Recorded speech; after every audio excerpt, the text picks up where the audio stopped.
Assalamualaikum warahmatullahi wabarakatuh. Yang saya hormati Bapak Ibu penguji uji kinerja mahasiswa PPG dalam jabatan Kementerian Agama Republik Indonesia Transformasi Plus LPTK UIN Dato Karama Palu batch 3 tahun 2025. Perkenalkan, nama saya Grandino Hilmi Latif, guru mata pelajaran Al-Quran dan Hadis di Madrasah Aliyah Negeri 2 Kota Pekanbaru.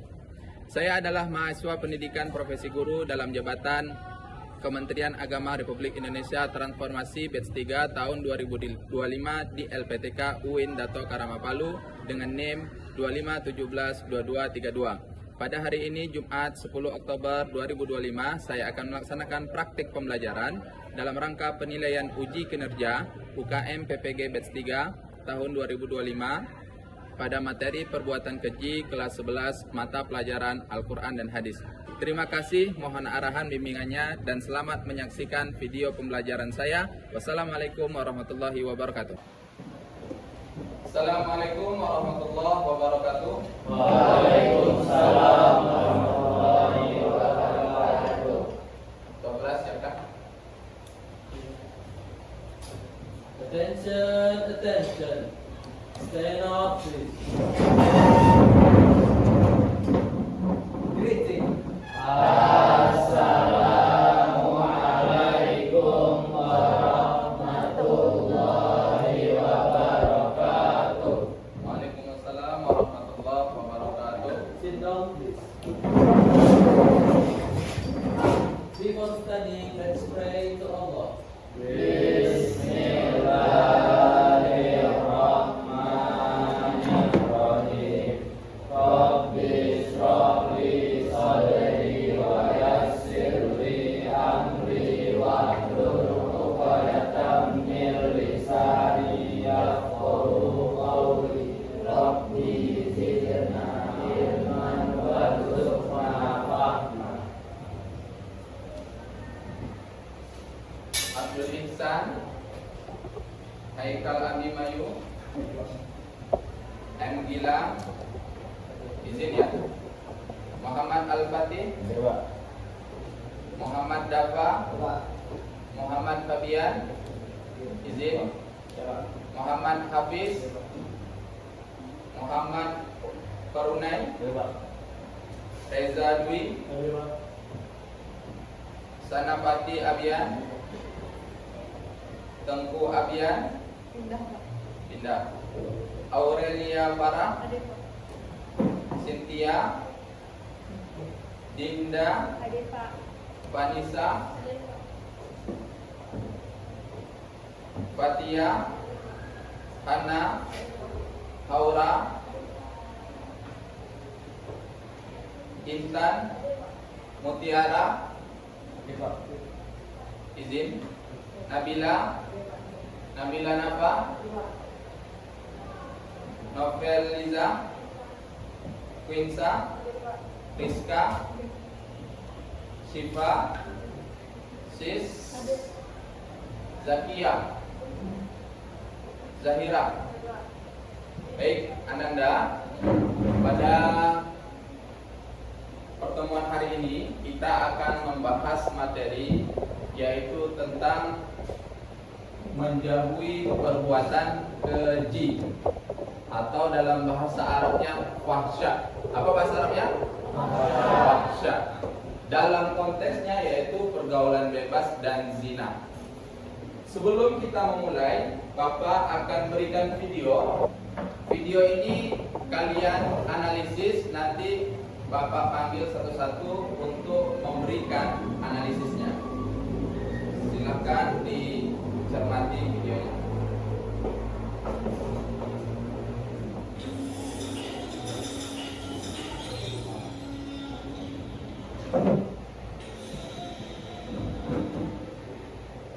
Gimana?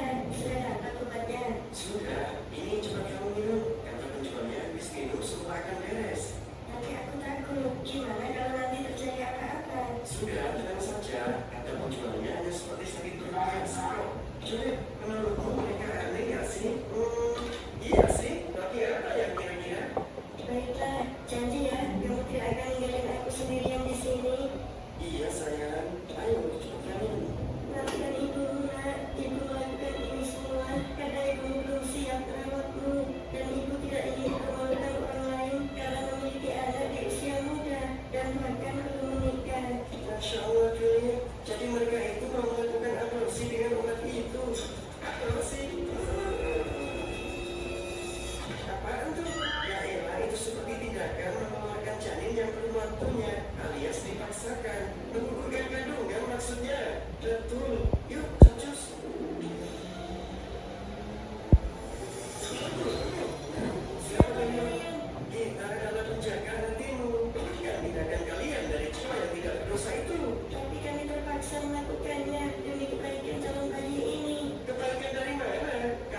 tentang video. Siapa yang mau memberikan komentar? Nabila? Bukan Nabila. Oke, coba Nabila jelaskan sama teman-teman ini tentang apa dan bagaimana sudut pandang agama melihat ini. Menurut Nabila itu video yang kita tonton tadi itu video tentang dua orang yang sedang melakukan perbuatan keji atau berzina dan tidak mau menanggung tanggung jawabnya. Jadi mereka memilih untuk menggugurkan. Nah, dengan agama kita itu pastinya sangat itu berlaku hal yang sangat berdosa dan sangat keji. Nah, Oke, tepuk tangan. Baik, di video itu ada dua perbuatan. Pertama, apa perbuatannya? Melakukan perzinahan. Setelah melakukan zina, karena berpacaran berzina, timbul masalah. Apa masalahnya? Hamil. Setelah hamil, apa solusi yang ditawarkan tadi oleh laki-laki tadi? Berarti berzina dan aborsi bagian dari pembunuhan tidak? Iya, berarti dua melakukan dosa besar, berzina dan membunuh, yaitu aborsi. Itulah materi kita hari ini tentang dampak perbuatan zina. Baik Ananda, perbuatan zina itu apakah perbuatan dosa besar atau tidak? Dosa besar. Lalu mengapa tren pacaran itu menjadi sebuah tren di anak muda, sementara dampaknya bisa sangat fatal? Bagaimana? Coba menurut kamu, kenapa pemuda sekarang tren terhadap pacaran padahal dampaknya seperti tadi? Karena mereka utang atau nafsu sehingga mengikuti keinginan mereka. Karena mereka tidak bisa mengatur nafsu. Apa yang jadi penyebab tidak bisa mengatur nafsu itu? Haikal.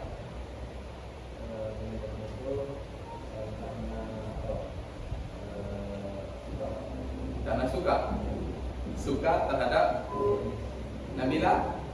karena pergaulan bebas. Apa faktor utamanya tuh yang menyebabkan perbuatan zina?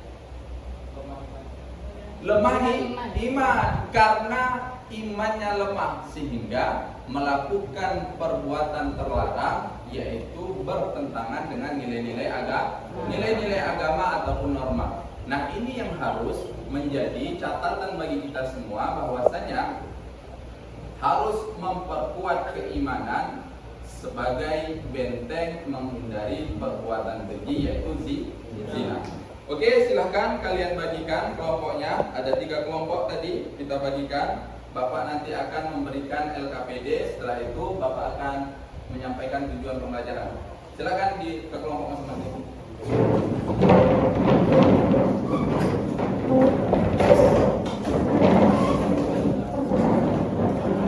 Baik Ananda, Bapak akan jelaskan tujuan pembelajaran hari ini. Yang pertama, Ananda bisa memahami kandungan ayat-ayat Al-Quran dan hadis tentang menghindari perbuatan keji dengan benar. Yang kedua, mendemonstrasikan hafalan dan terjemahan ayat-ayat Al-Quran dan hadis tentang menghindari perbuatan keji dengan benar. Yang ketiga, menelaah isi kandungan ayat-ayat Al-Quran dan hadis tentang menghindari perbuatan keji dengan baik. Yang keempat, mengimplementasikan nilai-nilai ajaran Al-Quran dan hadis tentang menghindari perbuatan keji dalam kehidupan sehari-hari. Silakan dikerjakan. LKPD-nya sudah Bapak berikan.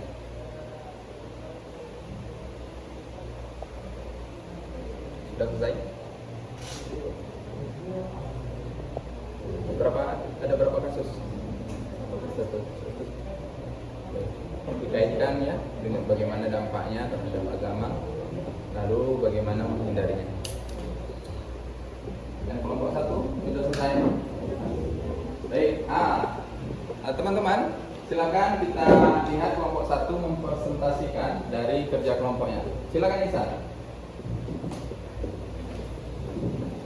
Bismillah, Assalamualaikum warahmatullahi wabarakatuh. Waalaikumsalam warahmatullahi wabarakatuh. Saya berlisan sebagai perwakilan dari kelompok 1 akan menjelaskan ke teman-teman semua terkait pembahasan soal yang telah diberi oleh Bapak. Soal pertama, jelaskan makna frasa wala taqrabu az-zina. Jangan kamu mendekati zina. Mengapa Allah menggunakan redaksi mendekati, bukan melakukan? Apa implikasinya dalam kehidupan sehari-hari? Jadi wala taqrabu zina itu Allah sengaja memaktubkan dalam Al-Quran kata mendekati karena begitu bahayanya, begitu besar dosa zina, sehingga hal-hal yang kecil yang menjadi zina aja Allah larang, apalagi zina itu sendiri. Kemudian untuk soal kedua, apa yang dimaksud dengan fahisyah, perbuatan keji? Dalam konteks ayat ini, mengapa zina digolongkan sebagai perbuatan yang sangat keji? Fahisyah berarti perbuatan yang sangat hina dan tercela, yang melanggar moral dan merusak kehormatan manusia, yaitu zina. Zina seperti keji karena merusak kehormatan dan keluarga dalam masyarakat. Kemudian yang ketiga, jelaskan makna kata wasa asabillah dan suatu jalan yang buruk. Maksudnya jalan yang buruk itu menuju mana? Jadi wasa asabillah ini merupakan kayak antonim lawan kata dari siratal mustaqim, jalan baik. Kemudian yaitu segala jalan yang mengarah kepadanya adalah jalan yang sangat buruk karena membawa pada kehancuran moral dan merusaknya hubungan sosial, yaitu zina itu sendiri. Dari keempat, berikan contoh perbuatan yang termasuk dalam kategori tindak zina di era modern. Contoh itu kalau di era modern itu kayak sekarang kalau kita chatan atau calling ke hal-hal yang tidak penting pada lawan jenis tanpa ada hal-hal yang diharuskan. Kemudian yang kedua tuh kayak mungkin kayak ngikut tren-tren dance TikTok itu tanpa menggunakan busana yang semestinya. Itu sebut saja kelompok 1. Assalamualaikum warahmatullahi wabarakatuh.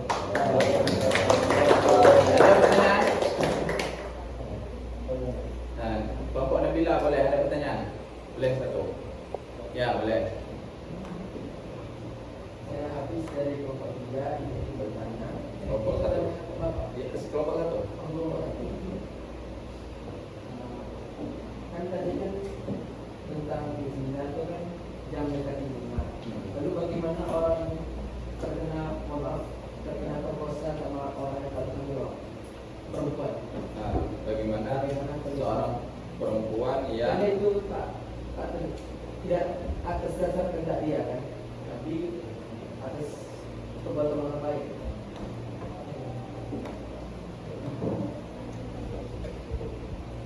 boleh sambil diskusi nanti dijawab. Selanjutnya silahkan kelompok 3 untuk mempresentasikan hasilnya. Nabila boleh.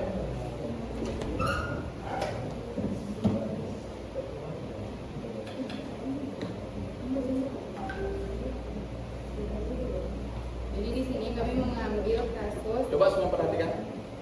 tentang orang yang dua orang yang berpacaran. Jadi Nadia dan Farel adalah siswa SMA yang berpacaran diam-diam. Awalnya mereka hanya saling mengirim pesan dan bertemu pulang sekolah. Namun seiring waktu hubungan itu semakin dekat dan sulit dikendalikan.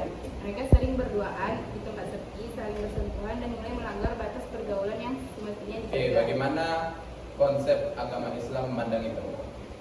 Nah, dari sudut pandang Islam, pacaran yang tidak sesuai syariat Islam termasuk perbuatan yang mendekati zina, seperti yang dijelaskan dalam Quran surat Al-Isra ayat 32. Islam mengajarkan agar umatnya menjaga pandangan, menjaga diri dan tidak terjerumus ke dalam perbuatan maksiat yang dimulai dari hal-hal kecil, seperti berduaan, berpegangan tangan atau memberi kata-kata mesra di luar pernikahan.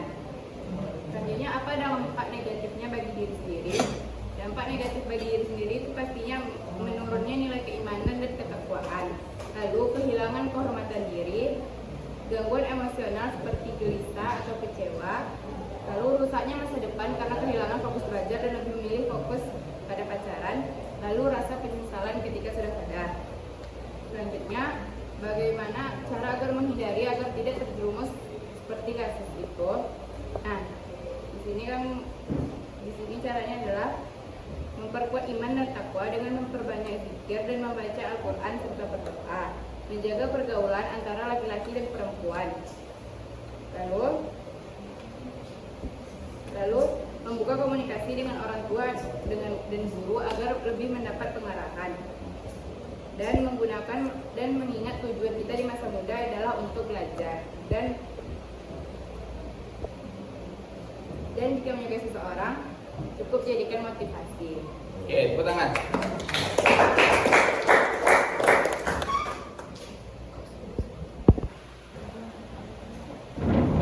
Jadi, saya akan menjawab pertanyaan dari Hafiz kelompok 3. 3.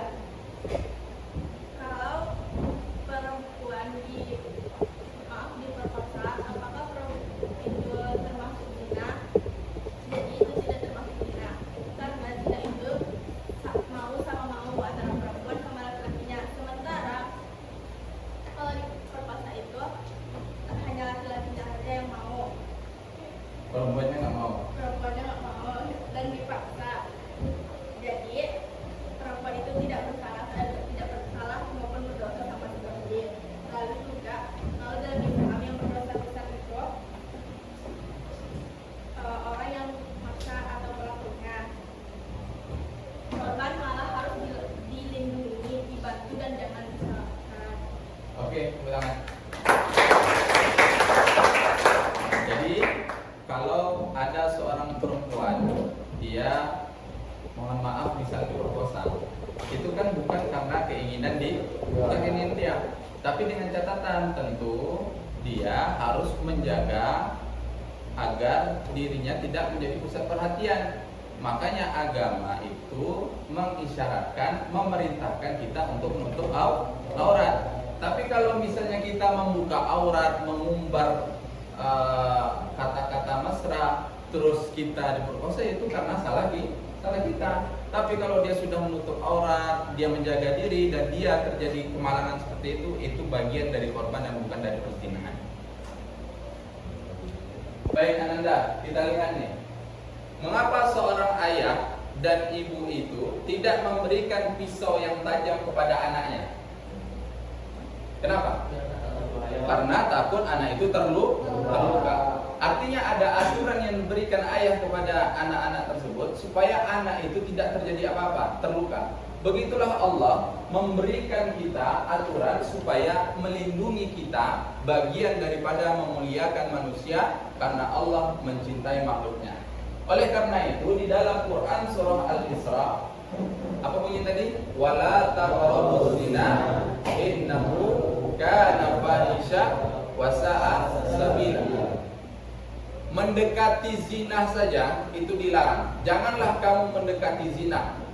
Kenapa? Karena jangankan melakukan zina, di dalam tafsir misalnya Ibnu Katsir, segala sesuatu yang mendorong kita ataupun sesuatu yang jalannya menuju perzinahan itu dilarang, apalagi melakukan.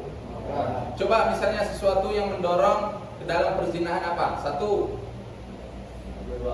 Berdua-duaan, disebut berkhalwat. 2. Chattingan yang intens antara laki-laki dan perempuan. 3. Hekal. Berpacaran. Nah ini dia berpacaran, ini yang bahaya nih. Berpacaran. Kenapa? Karena berpacaran sebagai jalan menuju perzinahan. Kita bisa lihat misalnya di data di Pekanbaru. Nih. September 2025 Dinas Kesehatan Kota Pekanbaru mencatat 310 kasus HIV/AIDS di Pekanbaru. 264 itu virus HIV ya.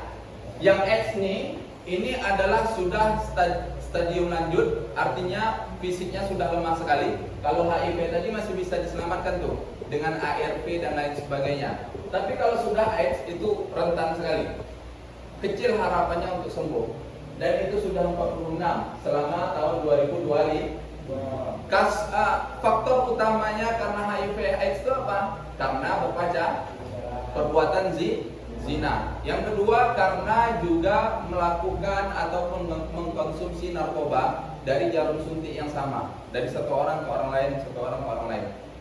Begitu bahayanya.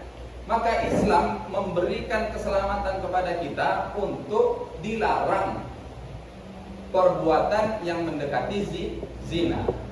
Maka berpacaran itu boleh atau tidak? Tidak boleh ya. Maka kalau ada pacarnya harus dia apa? Diputuskan. Nih Ini dia. Mengapa begitu dilindungi? Pertama, menjaga nasab.